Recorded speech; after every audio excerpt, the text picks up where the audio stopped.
बिस्मिल्लाहिर्रहमानिर्रहीम। मेरा तलक जिस्म फरोशी के अड्डे सा था। मेरा यह काम करने को ज़रा दिल नहीं चाहता था और भाग गई। फिर मैंने एक अच्छे इंसान से शादी कर ली। मेरा शौहर बहुत ही नेक था। एक दिन मुझे किसी ने अगवा कर लिया और जिस्म फरोशी के अड्डे पे ले गए। जब मुझे वहाँ होश आया तो मेरी रूह ना होगी, क्योंकि मेरा शौहर ही तो मेरे बराबर में सो रहा था, जिसके साथ मुझे उन्होंने रात गुजारने के लिए भेजा था। मेरे पास ये एक अच्छा मौका था कि मैं यहाँ से भाग जाऊँ। दिल में एक अजीब सा खौफ भी था और ये काम इतना आसान भी था, लेकिन मुझे ये करना ही था और मैंने अब ये सोच लिया था। इसलिए मैंने लोगों का इत्मीनान जीत लिया था। इसलिए मैं बेड से उठकर खड़ी हो गई। मैंने इस शख्स को रात को इतनी शराब पिला दी थी कि अब इसके उठ जाने की मुझे कोई फिक्र नहीं थी। तभी मैंने धीरे से कमरे का दरवाज़ा खोला और बाहर लॉन्च में आ गई। वो शख्स यहाँ अकेला ही रहता था। वो एक अपार्टमेंट सा था जिसमें एक छोटा सा फ्लैट था, इसलिए मेरा वहाँ से निकल जाना मुश्किल नहीं था। मैं वैसे भी यहाँ कई बार आ चुकी थी इस शख्स के साथ, इसलिए मुझे शक भी नहीं किया जा सकता था कि इस बार ये भाग जाएगी, क्योंकि मैंने जज्बात के बजाय अपनी अकल से काम लिया था और इस बार मैंने सोच समझ कर पूरा प्लान किया था। मैं एक जिस्म फरोश औरत थी। जब मैं 15 साल की उम्र की थी तो मेरा बाप फौत हो गया और मेरी सौतेली माँ ने मुझे इस ज़ालिमों के हाथ में बेच दिया। मुझे खरीदने वाली कोई और नहीं, वाइफ औरत थी जो मुझसे जिस्म फरोशी का काम करवाती थी। पहली बार जब मैंने उठा देखा तो बुरी तरह घबरा सी गई थी। लाहौर की छोटी गलियां जिसमें टूटी फूटी खस्ता इमारतों से घुंघरू और बेहंगम आवाज़ों की आ रही थी। वो औरत बुरके में थी। मेरा हाथ उसने कस के पकड़ रखा था। मैं मुसलसल रोए जा रही थी। मेरे बाप के मरते ही मेरी सौतेली जालिम माँ ने मुझे दूसरे ही दिन इस औरत के हाथ फरोख्त कर दिया। मैं जब जाने से इनकार किया तो मेरी माँ ने एक ज़ोरदार तमाचा मेरे मुंह पे मारा और इसके औरत के हवाले कर दिया। बस के 3 घंटे के सफ़र के बाद लाहौर के बड़े बाजार यानी कि हीरा मंडी में पहुंची। यहाँ पुराने से 2 मंजिला इमारत को देखकर मुझे घबराहट सी महसूस हो रही थी। मैंने अपना दुपट्टा बड़े सलीके से उड़ा हुआ था, लेकिन वहाँ से गुजरने वालों की नज़रें इस कदर गलीज थी कि मुझे उलझन सी होने लगी। एक तंग तंग गलियों में और मोती और गुलाबों के हार, गजरों की दुकानें और जिस पर अतर की शीशियाँ भी रखी हुई थी। कहीं पान की दुकानें थीं और दीवारों पर लाल पिचकारियों के निशानों ने दीवारों का असर रंग ही ख़त्म कर दिया था। मैं एक पुरानी सी इमारत के तंग सीढ़ियों से चलती हुई एक बड़े से सेन में पहुंची, जहाँ सफ़ेद चांदियाँ बिछी हुई थीं। चारों तरफ में उसके गाँव तकिए रखे हुए थे। एक तरफ 2 बड़ी उम्र के शख्स हारमोनियम और ढोलक रखे सफ़ेद शलवार कमीज में मबलूस मुंह में पान दबाए बैठे थे। एक तरफ तख्त सा रखा हुआ था जिस पर तकरीबन 50 साल की उम्र की औरत शोख रंग का जोड़ा पहनकर फुल मेकअप में मुंह में पान दबाए हुए आड़ी सी तख्त पर बैठी हुई थी। मुझे देखकर उठ के बैठ गई। मैं डरी सहमी नज़रों से इस सहन को देखे जा रही थी, जहाँ मुझे अगरबत्तियों की तेज़ खुशबू आ रही थी। मुझे वो औरत इस तख्त पर बैठी हुई पास ले आई और मेरा हाथ इसके हाथ में थमा दिया। तख्त पर बैठी औरत ने मुझे तेज़ नज़रों से सर से लेकर पैरों तक देखा, फिर अपने पास रखे उगलदान को पकड़े। पहले उसमें पान को पिचकारी फेंकी, फिर इस बुरके वाली औरत से बोली, लड़की देखने में तो हीरा है। मेरे मैं बहुत परेशान होगी और मैं बदहवासी से देख रही थी। फिर उसने एक लड़की को आवाज़ दी, नीलो नीलो पुकार कर इस लड़की को मेरे पास बुलाया और कहने लगी, इसे ले जाओ अपने साथ और इसे नाच गाना शुरू करवाओ, सिखाना शुरू करवाओ। और नीलो नामी लड़की मुझे अपने साथ एक कमरे में ले गई। मेरी वालदा बच्चों को कुरान पाक पढ़ाया करती थी, इसलिए मैंने कम उम्र में ही कुरान पाक पढ़ना सीख लिया था। मुझे नाचने गाने का कोई शौक़ नहीं था, लेकिन मुझे यहाँ ये काम मार मार कर सिखाया गया।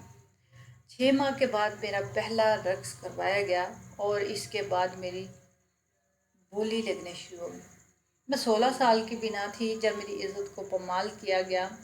मैं बहुत रोती तड़पती, लेकिन यहाँ बेहिस्सा और बेतुके से लोग थे जिनके पास दिल नहीं थे, पत्थर था।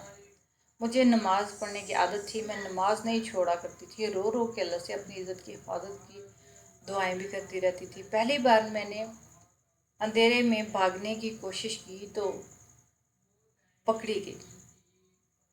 मुझे उस औरत ने इतना मारा, मार मार के धुआं कर दिया। मेरे पूरे जिस्म पर और मुंह पे नील पड़ गए थे। इसके बाद तो मैंने ये जुर्रत नहीं की, लेकिन मुझे इस काम से कभी मोहब्बत नहीं थी। हमेशा मैं इससे नफरत ही करती थी। मैं हर वक्त वहाँ से निकलने के बहाने तलाश करती थी। 1 साल के बाद मुझे मुर्दों के साथ बेचा जाया गया, जो कि इस तवाइफ के पुराने ग्राहक थे। वो मुझे वापस सुबह इसी कोठे पे छोड़ जाते। ये शख्स भी मुझे यहाँ कई बार ला चुका था। मैं ये करती थी कि शराब बहुत ज़्यादा पिला देती, इतनी ज़्यादा कि वो शख्स जल्दी नशे में चले जाते। इसलिए कभी तो ऐसा होता कि इनके हवस का निशाना बनने से बच जाती। जब वो सुबह जागते तो कहते कि हमें तो रात की कोई बात ही याद नहीं। तो कह देती कि मुझे तो सब याद है। पैसे वसूलने तो आप लोग नशे की हालत में भी जानते हैं। मैं ये बात कुछ इस अदा से कहती कि वो यकीन कर लेते हैं। जिस जगह मैं बासी बन चुकी थी, मैं जानती थी कि यहाँ अक्ल की वजह से ही कभी इस दलदल से मैं निकल पाऊँगी, वरना तो मेरे लिए ये नामुमकिन है यहाँ से निकलना। मैं ये अजियत वक्त 3 साल बर्दाश्त करती रही। अब मेरा इन पे इतना एतमाद हो चुका था कि वो मेरे पे अंधा एतमाद कर सकते थे। एक बार मुझे बंगले वाले भी अपने साथ ले जाते, फिर मेरा रक्स देखकर खुश होते, फिर अपनी रात को रंगीनी पूरी करते। पहले पहल तो एक दलाल मेरी रखवाली के लिए भेजा जाता, लेकिन अब मुझ पर भरोसा जम चुका था। इन्हें लगा कि अब मैं आदी हो चुकी हूँ, लेकिन नहीं, मुझे भागना ही था। मुझे इस गुनाह के काम से नफरत थी जिसमें मैं फंस चुकी थी। इसलिए मुझे आज मौका मिला। मैं जल्दी से सीढ़ियाँ उतरी। उस वक्त रात के तकरीबन 3 बजे थे। मैं अपने साथ अपना बुर्का पहन आई थी। अब भी बुरके में ही बाहर निकली। मुझे मेन रोड पर रिक्शा मिल गया। मैंने रिक्शा लिया और सीधा बस के अड्डे पे पहुंच गई। इस वक्त एक बस पिंडी को जाने के लिए तैयार थी, इसलिए मैंने पिंडी का ही टिकट खरीदा। मुझे जल्द अज जल्द लाहौर छोड़ना था। बस में बैठकर मुझे इतना खौफ आ रहा था कि कहीं मैं पकड़ी ना जाऊं, क्योंकि इन लोगों के हाथ बहुत बड़े थे। क्या खबर अब भी कोई मेरी ताक में बैठा और मुझे चुटिया से पकड़कर वापस इस तवाइफ के पास ले जाए।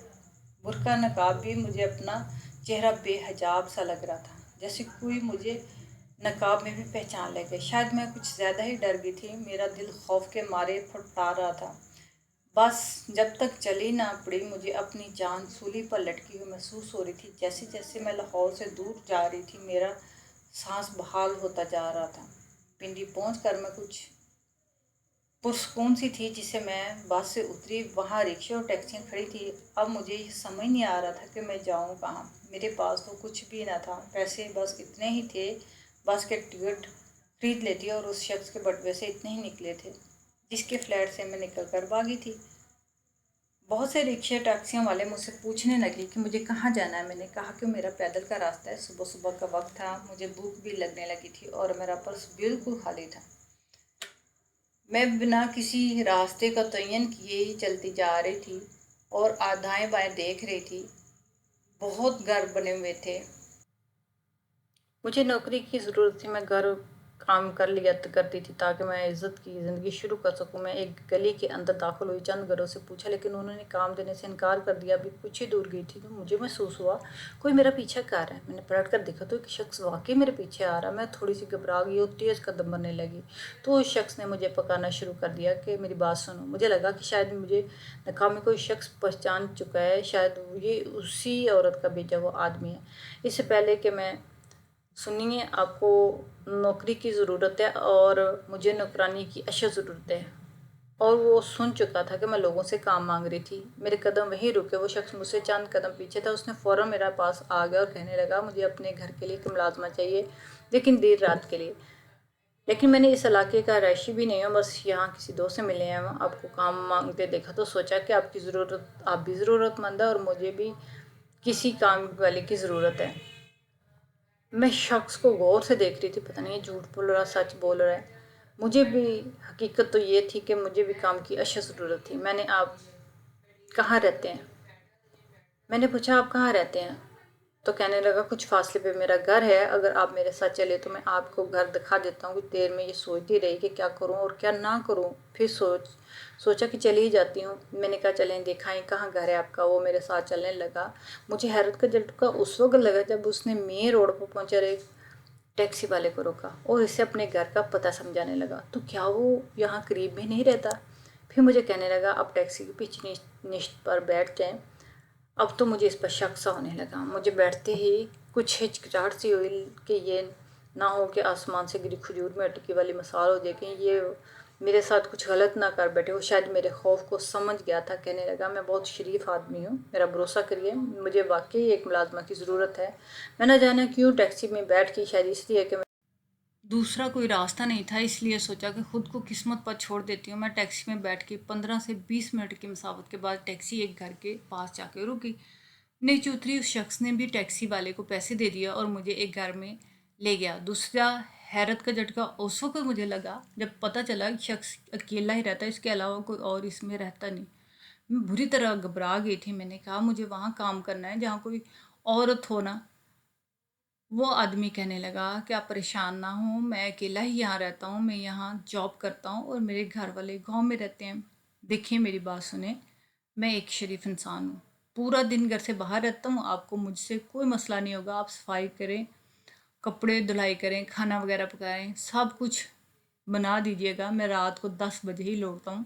इस वक्त बेशक आप इस दूसरे कमरे में चली जाया करें, चाहे तो कमरा लॉक कर लिया करें, मुझे कोई मसला नहीं। लेकिन मैं क्यों इसकी बात का एतबार करती? मैंने साफ इनकार कर दिया और खामोश सा हो गया। कहने लगा, मैं आपको अच्छी तनख्वाह देने के लिए भी तैयार हूँ। लेकिन मैं ना मानी। मेरे अंदर में जो शक था वो शक ही था। मैंने कहा कि नहीं, मुझे काम नहीं करना। ये कहकर मैं वापस बाहर निकली। इस वक्त दोपहर हो चुकी थी और वो अलावा भी सुनसान सा इलाका था। लेकिन मसला फिर वही था कि कहाँ जाऊँ। मैं अच्छी सीधी सी जा रही थी जब मेरे पास एक गाड़ी रुकी और इसमें चंद उबाश किस्म के नौजवान बैठे थे। इनमें से एक ने कहा कि पीछे का दरवाज़ा खोलो और लड़की को ज़बरदस्ती अंदर बैठाओ। मैं भागती हुई इसके पास पहुंच गई और दरवाज़ा पीटने लगी। मैंने इतनी ज़ोर से दरवाज़ा बजाया कि चला चला कर कहने लगी, दरवाज़ा खोलो, मुझे बचा लो। गाड़ी अब मेरे पास आकर रुक गई। मैं एक नौजवान इसमें से एक नौजवान निकला। मैं फिर से दरवाज़ा बजाने लगी। जैसे ही वो नौजवान मेरे पास आया, दरवाज़ा खुल गया। वो नौजवान मुझे हैरत से देख रहा था। मैं बुरी तरह बदहवास थी। फ़ौरन इसके घर चली गई और उस नौजवान के पीछे छुप गई। मैंने कहा, ये लोग मुझसे ज़बरदस्ती अपनी गाड़ी में बिठाना चाहते हैं। बाहर लड़का नौजवान कहने लगा, इस लड़की को हमारे हवाले कर दो वरना बहुत पछताओगे।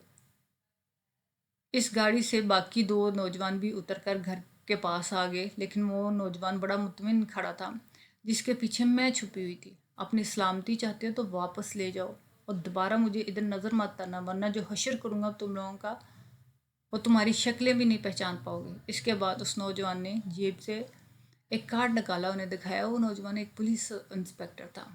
कार्ड देखकर वो बदमाश किस्म के नौजवान फ़ौरन भाग गए। जब इनकी गाड़ी दूर जा चुकी तो वो शख्स पीछे की तरफ पलट कर मुझे देखने लगा। अपना कार्ड जेब में डाला, मुझे कहने लगा, अब वो लोग जा चुके हैं, आप चली जाएं तो चाहें तो जा सकती हैं और कहीं भी तो मैं आपके घर तक छोड़ देता हूँ। लेकिन मेरे पास सवारी नहीं थी। मैं शर्मिंदा सी होने लगी और वाकई एक अच्छा इंसान था। फिर एक पुलिस ऑफिसर भी था। जितना मुझे उसके घर में मैं महफूज रह सकती थी, शायद किसी और जगह पे ना। मैंने कहा कि मेरा यहाँ कोई घर नहीं है, मैं गांव से आई हूँ, मुझे नौकरी की तलाश है, यहाँ मुझे राइश भी मिल सके और काम भी। मैंने भी एक झूठ बोल दिया क्योंकि सच सुनकर तो वो मुझे बुरा ही समझता ना, शायद नौकरी पर ही ना रखता। मैं इसके घर काम करने लगी और बाकी सुबह उठते ही घर से चला जाता और फिर रात को 10 बजे वापस लौटता। मैं पूरा दिन अकेली रहती और काम घर का इतना होता कि करके मैं टाइम से अपने कमरे में चली जाती। इसका खाना तैयार होता तो खा कर बाकी काफ्रीन में रख कर जब मैं सुबह उठती तब वो जा चुका होता। किचन में पकाने का सामान जो होता वो मौजूद होता। एक बार मैं सुबह कमरे से बाहर निकली तो इसके कमरे से हाय हाय की आवाज़ें आ रही थी। मतलब वो घर पर था लेकिन करा क्यों रहा था। मैंने सोचा जाकर देखती हूँ। फिर सोचा पता नहीं मेरे बारे में क्या सोची, क्योंकि मैं इसके कमरे में चली आई और मैं किचन में चली गई लेकिन वो मुसलसल करा रहा था। लेकिन किचन में से खड़े मुझे एक ऐसा ख्याल आया कि मेरा दिल दहल सा गया। मैं सब कुछ छोड़कर भागकर इसके कमरे में आई तो वो एक पुलिस इंस्पेक्टर था, कहीं इसे गोली ना लग गई हो, इस ख्याल ने मुझे बेकरार कर दिया। लेकिन जब मैं इसके कमरे में पहुंची तो वो बेड पर लेटा हुआ था और हाय हाय कर रहा था। मैं इसके पास गई تو اس کی آنکھیں بند تھی لیکن شاید گولی نہیں لگی تھی۔ میں نے پوچھا، آپ آج گھر پہ ہیں؟ آپ کی طبیعت تو ٹھیک ہے؟ میری بات سن کر اس نے ذرا سی آنکھیں کھولی، کہنے لگا مجھے تیز بخار ہے، اگر آپ کو زحمت نہ ہو تو مجھے چائے بنا دیں۔ وہ بہت دھیرے سے بولا۔ مجھے واپس کچن میں آئی، اپنے اور اس کے لیے ناشتہ بنایا اور اپنا ناشتہ میں نے کچن میں ہی رہنے دیا۔ اس کا ناشتہ لے کر کمرے میں آئی، وہ بیڈ کے ساتھ ٹیک لگائے بیٹھا تھا۔ میں نے ناشتے کی ٹرے رکھ دی اور باہر چلے گئی۔ دوپہر کو اس کے لیے میں نے یخنی بنا دی۔ 2 دن میں نے اس کا کافی خیال رکھا۔ اس دوران ہماری کچھ بات چیت بھی ہونے لگی۔ کہنے لگا آپ بہت اچھی ہیں، بیماری میں بھی میرا بہت خیال رکھا۔ وہ شخص اچھا تھا، مجھے اب اس سے خوف محسوس نہیں ہوتا تھا بلکہ ایک تحفظ کا احساس ہونے لگا، اور وہ مجھ سے اپنے گھر والوں کی باتیں بھی کرنے لگا۔ مجھ سے پوچھتا ہے کہ میں کس گاؤں سے ہوں، کہاں رہتی ہوں، میرے کتنے بہن بھائی ہیں۔ میں اس سے سب جھوٹ ہی بولتی جا رہی تھی۔ ایک بار رات کے 12 بج گئے تھے لیکن وہ واپس نہ آیا۔ مجھے اس کی بہت فکر ہونے لگی۔ پولیس والوں کی نوکری میں حادثات کا ہونا انہونی سی بات نہیں ہوتی تھی، اس لیے مجھے وسوسے ستانے لگے۔ شاید میں اسے پسند کرنے لگی تھی۔ مجھے اس کے ہونے سے ایک تحفظ کا احساس ہوتا تھا۔ مجھے جب بے چینی سی ہونے لگتی تو میں نماز پڑھ کے اس کی زندگی کے لیے بہت دعائیں کرتی تھی۔ رات کے 2 بج گئے لیکن وہ واپس نہ آیا۔ میری جان نکلے جا رہی تھی۔ میں رونے لگی کہ میں کہاں جاؤں گی۔ رات کے تقریباً 2:30 بج گئے تھے۔ میرا رو رو کے برا حال ہو گیا تھا جب باہر دروازہ کھلنے کی آواز آئی اور میں تیزی سے باہر بھاگی، اور کیونکہ باہر کی چابی اس کے پاس ہوتی ہے وہ خود ہی اندر آتا ہے، لیکن جب میں اسے زخمی حالت میں دیکھا تو میں پریشان ہو گئی۔ اس کے چہرے پر چوٹیں لگی ہوئی تھیں اور وہ کچھ لنگڑا لنگڑا کر بھی چل رہا تھا۔ میں بے اختیار ہو گئی اور اس کے ساتھ لگ کر رونے لگی۔ آپ کو اتنی چوٹیں کیسے لگی ہیں اور کہاں تھے آپ؟ میں جب یہ دیکھ کے پریشان ہو گئی تو نہ جانے کتنے میں نے ایک ہی سانس میں سوال پوچھے، اور مجھ سے کچھ پیچھے ہٹا، اور مجھے بھی اپنی غلطی کا احساس ہوا۔ کہنے لگا میری نوکری ہی ایسی ہے، آپ پریشان مت ہوا کریں۔ یہ کہہ کر وہ لنگڑاتا ہوا اپنے کمرے میں چلا گیا۔ مجھے اپنی بے اختیاری پہ بہت افسوس ہوا۔ ٹھیک ہے میں پریشان تھی لیکن انجانے میں جو بھی کر بیٹھی تھی وہ غلط تھا۔ میں اپنے کمرے میں چلی گئی۔ رات بھر مجھے بہت افسوس ہوا۔ صبح جب میں کمرے سے نکلی تو سامنے ٹیبل پر ناشتہ کر رہا تھا، مجھے دیکھ کر مسکرانے لگا اور کہنے لگا آئیے ناشتہ کیجیے، میں نے آپ کے لیے بھی بنایا ہے۔ میں نے کہا آپ کی اتنی چوٹیں لگ گئی ہیں تو آپ نے کیوں یہ سب بنایا ہے، مجھے کہہ دیتے۔ کس حق سے؟ اس کے سوال پر میں چپ سی رہ گئی، لیکن وہ بہت مطمئن سا مجھے دیکھ رہا تھا۔ کہنے لگا یہاں بیٹھو، مجھے آپ سے بات کرنی ہے۔ میں اس کے سامنے والی کرسی پر بیٹھ گئی اور اس نے فلیک سے چائے میرے کپ میں ڈالی اور میری طرف کپ کر دیا۔ پہلے آپ ناشتہ کر لیں۔ آپ کی اس بات سن میں خاموشی سے ناشتہ کرنے لگی۔ وہ مجھے ہی دیکھے جا رہا تھا۔ جب میں نے ناشتہ کر لیا تب کہنے لگا مجھے آپ بہت اچھی لگتی ہیں اور میں آپ کو چاہنے لگا ہوں۔ مجھے نہیں لگتا کہ اب ایک ہی گھر میں رہ کے میں آپ سے زیادہ دور رہ پاؤں گا۔ بہتر یہی ہے کہ میں آپ سے نکاح کر لوں۔ میرے گھر والوں کی طرف سے مجھے اپنی مرضی سے شادی کرنے کا پورا حق ہے۔ اب آپ بتائیں کہ میں کب آپ کے گھر والوں سے مل سکتا ہوں؟ اس سوال پر تو میرا رنگ اڑنے لگا۔ میں نے ایک اور جھوٹی کہانی سنا دی کہ میں گھر سے بھاگ کر آئی ہوں۔ میری سوتیلی ماں میری شادی ایک بدماش سے کرنا چاہتی تھی۔ وہ اب بھی میری بات خاموشی سے سن رہا تھا۔ پھر کہنے لگا اگر آپ کو کوئی اعتراض نہ ہو تو ہم آج ہی نکاح کر لیتے ہیں۔